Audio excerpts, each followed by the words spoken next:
Sawubona, makadunyiswe uNkulunkulu, uJesu makabongwe. Igama elikhulu kumagama wonke kaJehova, igama elithi Jehova. Uthi uNkulunkulu kuncwadi kaExodus chapter 20 uverse number 7, ungaliphathi ngeze igama likaJehova uNkulunkulu wakho, akayikumyeka oliphatha ngeze igama lakhe. Kusho ukuthi lona gama elingcwele kumagama wonke kaJehova obekumele malibizwa libe liyahlonishwa, ungaliphathi ngesho, ungafane nje ulibize before kufika igama likaJesu emhlabeni esilinikiwe okuyilo esisindiswa ngalo nekumele silibize elinamandla kuwo wonke amagama khona. Ngoba igama likaJehova logama elingcwele liphakeme emhlabeni nasemazulwini.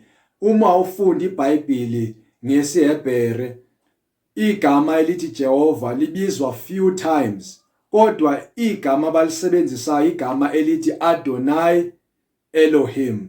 Kodwa ke asikho lapho namhlanje. Uthi uNkulunkulu mayekhuluma ngaleli gama lakhe, uthi nina bakwaJuda ngiyakunibuyisa eJerusalema nisuka kulezo zizwe enginichitha kuzo, nidle ilifa engalithembisa obaba benu. Uthi kodwa lokhu ngiyakwenza ngenxa yegama lami, ngoba nini igama lami nilicekele phansi phakathi kwabezizwe la nginisakaze khona. Igama likaJehova igama elingcwele malibongwe. Kepha ke namhlanje sikhuluma ngendaba ye-fasting. Uyabona, i-fasting isikhali esikhulu samakholwa. Uma kukhulunywa nge-fasting kukhulunywa ngento enamandla.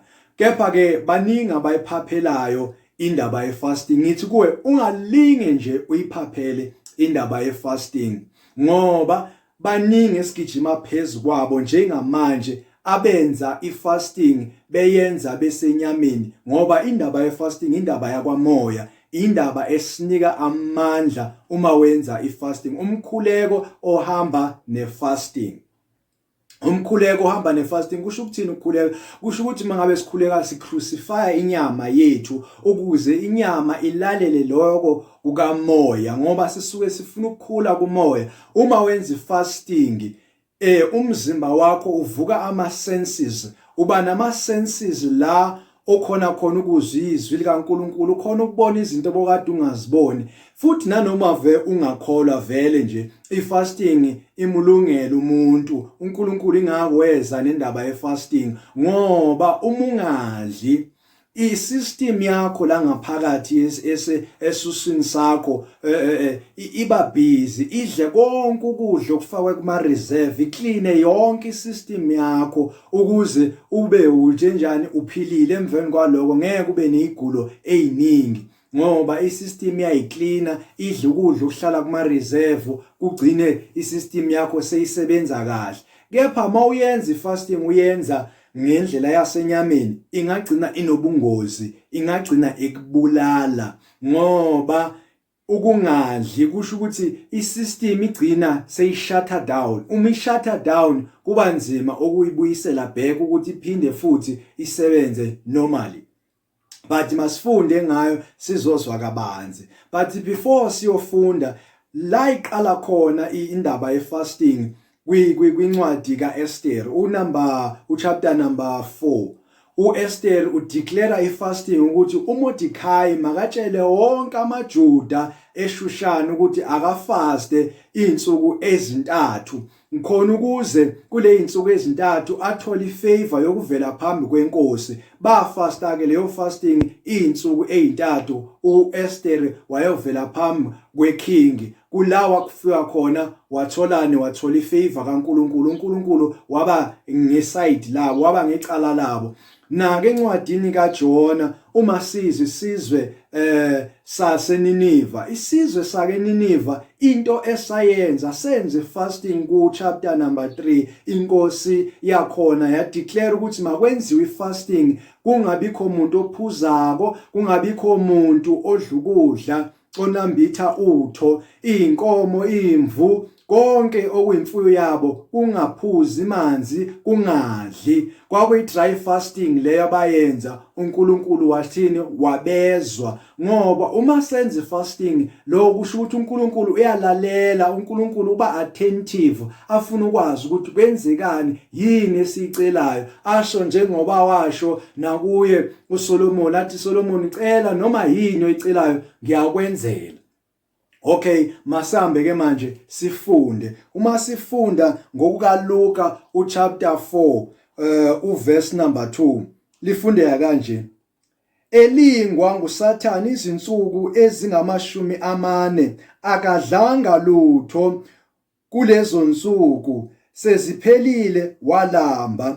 Wayesethi kuye uSathane, uma uyindodana kaNkulunkulu, yisho kulelitshe ukuba libe yisinkwa. UJesu waphendula wathi, kulotshiwe ukuthi akusinkwa sodwa umuntu akazophila ngaso. Kusho ukuthi ke ifasting le yenziwe uJesu. Uma yenziwe uJesu ubeyiqinisa indaba yefasting ukuthi ube dependeke kakhulu kwindaba yefasting ukuze enze umsebenzi awuthunywe uNkulunkulu. Ubeyiqinisela kithi thina makholwa ukuze sifuze kuye, ngoba thina sinyathele inyathelweni zakhe, silandela yena. Ngakho ke uJesu mayenzile ifasting kusho ukuthi nathi kumele siyenze endleleni yethu yokukholwa indaba yokuthi sifaste. Lapho uJesu seke faste i40 days, uSathane uyafika uyamlinga. uJesu ukhuluma amazwi akhona ezibhalweni athi umuntu akaphili ngesinkwa kuphela, kodwa umuntu uphila ngamazwi aphuma kuNkulunkulu. Kusho ukuthi ke manje uma sithi siye ukudla, sikuzile ukudla, sisike sikhomba izwi, silandela izwi ukuthi umuntu akaphili ngesinkwa kuphela, kepha uphila ngamazwi aphuma kuNkulunkulu. Sisuke sifuna ukuzwa wona lamazwi, ngoba uma usufastile uba namandla. Nesiphi isicelo sicela uNkulunkulu, uNkulunkulu uyakuzwa, ube nefavor. Kahle into mele siyenze le. Kodwa mina into engiadvisayo ukuthi uma wenza fasting, qala ngo2 days okanye 1 day. Wenze ifasting, hayi i-dry fasting, kodwa uqale ngokudla, uphuza amanzi, ungadli uphuze amanzi. Khona ukuze uma wenze i2 fasting 2 days, umoya uzoqala ke manje akhulume nawe akutshela ukuthi so ungaqhubeka wenze 14 okanye wenze 21 okanye wenze 2 more days. Uma uqale nge2, ngoba yinto yakwamoya. Uma umoya engakuncedi, ngoba umoya usemhlabeni ukuze asincede, umncedi wethu. Manje uma uzosuka wena uplan uthi mina ngifuna ukwenza 14 days okanye mina ngifuna ukwenza i21 days ngaphandle kwamoya engcwele, uzoba nenkinga, uzofa ngoba uyabulala nokubulala. Kodwa amandla siwathola kuphi? Kuyona ifasting, uma siyenza ngendlela eright. Ngoba uma wenza ifasting, more especially uma wenza i-dry fasting, kungenzeka ukuthi high ikufikele. Uma sowufikelwe i-high ishaya izinto zombili. Uma seyishaya izinto zombili, kusho ukuthi manje ama chances wakho ukuthi usurvive sekamancane, and nesystem yakho uma seyithe yashut down kuba nzima ukuyibuyisela emuva. And uma wenze ifasting, uma soyikhumula ifasting, kumele ukuthi uthathe ijuice, uphuze ijuice before udle, ukuvila umphimbo nokuvula isystem. Noma ungadla umhluzi wekabishi. Umhluzi wekabishi wona ozokunika ukuthi uvule isystem, into ezifana nalezo, okanye ijuice yegrape yona ezokuvula ukuthi ivule isystem nanokuthi ivile imiphimbo yakho uma ubuya ku-fasting. Then ube soyaqala ke manje usungadla. Kulapho sithola khona amandla. Ithi ngikubonisa ukuthi ngempela siwathola khona kwi-fasting amandla njengabazalwane. Kwincwadi kaMateyu chapter 17 uverse 21 uthi, kepha lolu hlobo aluphumi ngaphandle kokuba kube ngokukhuleka nokuzila ukudla. Kusho uJesu lapha mayibuye entabeni ethola indoda yafika yagubuda kuye, iqubuda kuye uJesu imcela ukuthi akaphilise indodana yayo ayiphethwe idemoni. Abafundi bakaJesu babe bengakwazanga ukuyilapha le ndodana. Kepha uJesu uthi lolu hlobo ledemoni bebengeke bakwazi ukulikhipha uma bengafasti futhi bengakhuleki. Ngomkhuleko nangokufasta kula khona amandla akhona ukuthi namademoni akhona ukusithobela. ngakho ke ifasting kithi ibalekile njengamakholwa ukuthi sihlale siyenza kancane kancane empilweni yethu, singayisabi kodwa siyenze ngokamoya, singayideleli futhi siyazi ukuthi into kaNkuluNkulu isikhali sethu kodwa into kaNkuluNkulu akusiyinto yabantu. Asibi kwi-competition, asikompete nge-fasting ngoba ngesinye isikhathi abazalwane bayakompita nge-fasting ukuthi uma yenzile i-fasting na umzalwane wami uzibani nami ngizoyenza. Kepha ngiqaphele ukuthi siyabantu asifani. Kunabantu mina engibaziyo ukuthi even bengakholwa umuntu uyakwazi ukuhlala for the whole week angadli, athi akana appetite kodwa abe engafastanga. So wena ngeke uzifanise nomuntu onjalo. Wena everyday kumele udle, uma ungangadli ama-hour nje ambalwa kuyazwakala kuwe, kodwa umunye umuntu uyahlala 5 days angadli. So asikwazi ukuthi singakhompita ngendaba ye-fasting. Indaba ye-fasting into yakaNkuluNkulu, into eqhakathekile, into ebalekile ukuthi kumele siyihloniphe, noma siyenze ngokuzithoba, sicela uNkuluNkulu ngoba uma ufast usuke ucela, ufuna ukuthi kahle kahle wenza i-speed dial uma wenza indaba ye-fasting. Kulesigaba ke sokuyisigaba sokuthi ngikucela ukuthi awamukele uJesu phela ngoba uJesu lesikhuluma ngaye uyinkosi, unamandla uJesu.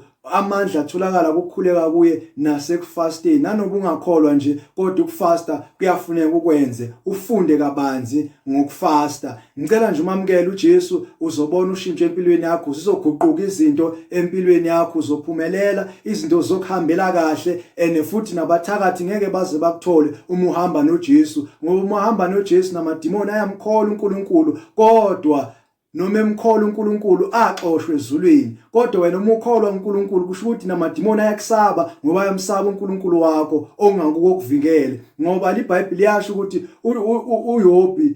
uJobi wayebiyelwe uNkulunkulu, uNkulunkulu ebeke udonga ngakuye, athi uSathane ngeke ngikhona ukuya kuye uJona unathi uYobi ngoba ubeke ugange kuye. Susa ugange kuye ubone. Haleluya. uJesu uyakuthanda ke, woza kuJesu mntaka baba uzohlala kahle, uzoba nempilo ekahle nawe. Makube kuhle usathatha ke leso sinqumo, uJesu ekusiza. Amen.